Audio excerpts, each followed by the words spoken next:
Well, hello there, my sleepy friends. Take a slow breath in and let it out gently. Let your body settle, soft against the earth, still beneath the sky. Above you, the stars turn, slowly, patiently, as they have always done. Long before cities, before writing, before names were carved in stone, humans watched the heavens. They noticed the way the sun rose and fell, the way the moon changed shape, the way shadows lengthened and light returned again. From those patterns, from those quiet, watchful nights, came the first calendars. Picture it now, a small camp beneath a wide sky, the air cool, the fire glowing softly. A group of early humans looks upward. They see a crescent moon resting low on the horizon. They see the stars drift, the constellations rise and fall. Night after night, they begin to notice patterns. The moon returning to its shape, the stars shifting their places, the sun changing its path. These patterns were not yet written, but they were remembered, carried in stories, in marks on bone, in small carved stones placed carefully on the ground. Each mark a reminder of when to hunt, when to sow, when the rains would return. The first calendars were not made of paper. They were made of memory and of sky. As the sun climbed each day, its light drew shifting shadows across the land.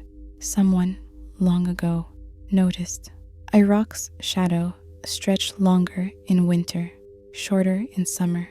The movement was steady, like the breathing of the earth itself. They began to place stones, to mark the edges of shadow, to trace the turning of the year. These were not just tools. They were quiet acts of wonder, ways to touch the rhythm of time itself. In one place, a simple stick stood in the earth, a marker casting its shade as the days passed. Elsewhere, circles of stones were raised, each one aligned to sunrise or sunset, each one whispering the story of the seasons. Humans had found a way to see time, to make the invisible visible. Long before the year was known, the moon was counted. Its cycle, from crescent to full to dark again, became the first clock of the sky. For those who hunted and gathered, the moon marked the tides, the nights of brightness, and the times of journey. They spoke of moons, the cold moon, the planting moon, the harvest moon. Each one carried meaning. Each one carried the pulse of life. And so the months began, born not from machines or mathematics, but from the slow turning of light. When we look at the moon today, we still follow its quiet rhythm. Its rise and fall echoes the heartbeat of time itself.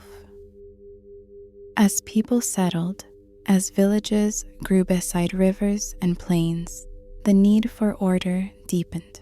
When should we plant? When should we harvest?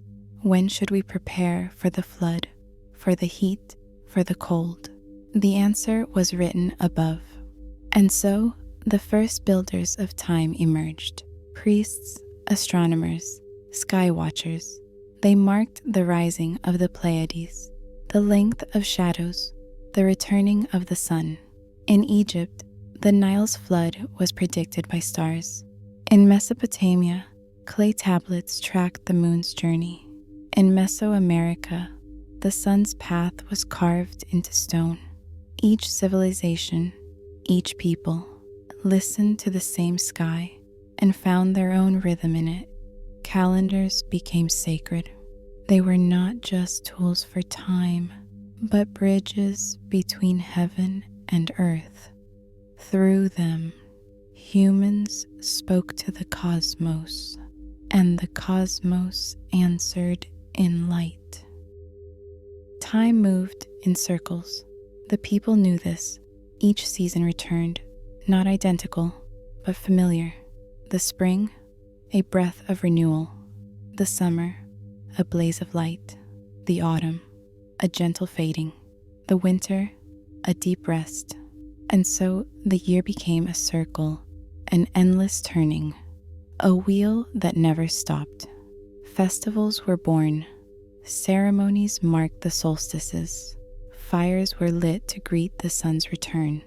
Songs were sung for the harvest's end. Calendars were not cold records.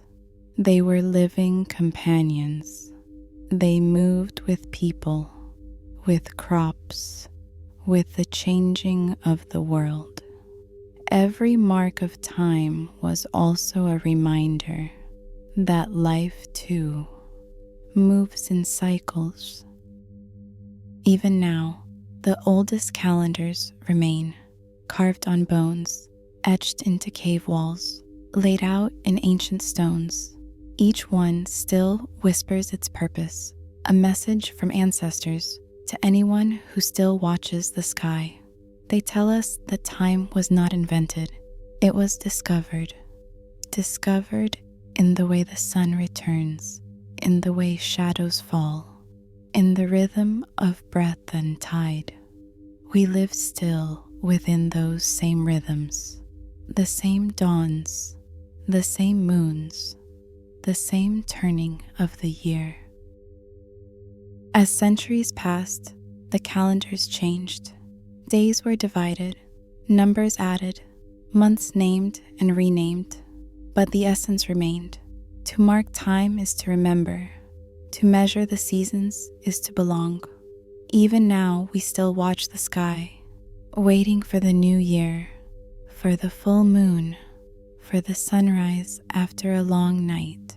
In our modern lights, our busy hours and ticking clocks, the ancient rhythm still beats beneath it all, quietly, faithfully, endlessly.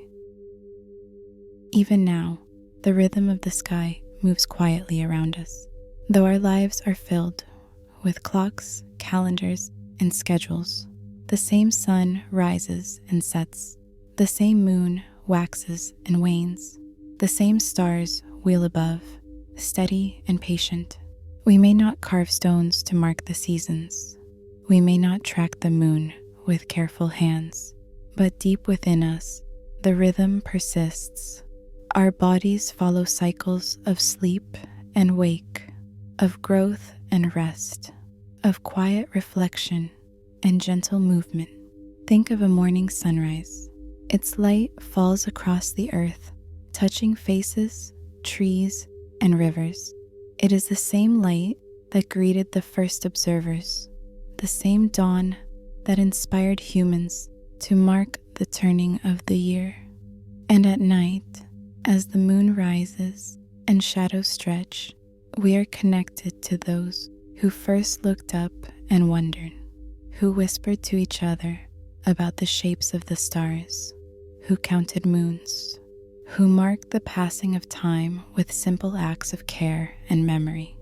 In a way, every day we live, every season we notice, every full moon that reflects on a quiet lake is a continuation of that ancient practice, a reminder that we are part of something vast, a cycle that stretches across generations. So as you breathe, slowly, let the rhythm of time carry you like a gentle current through the quiet night toward rest. The stars are still above you. The sun will return. The moon will wax and wane. And you are part of that timeless story. Sleep now and let the turning of the heavens lull you as it has for tens of thousands of years. Good night.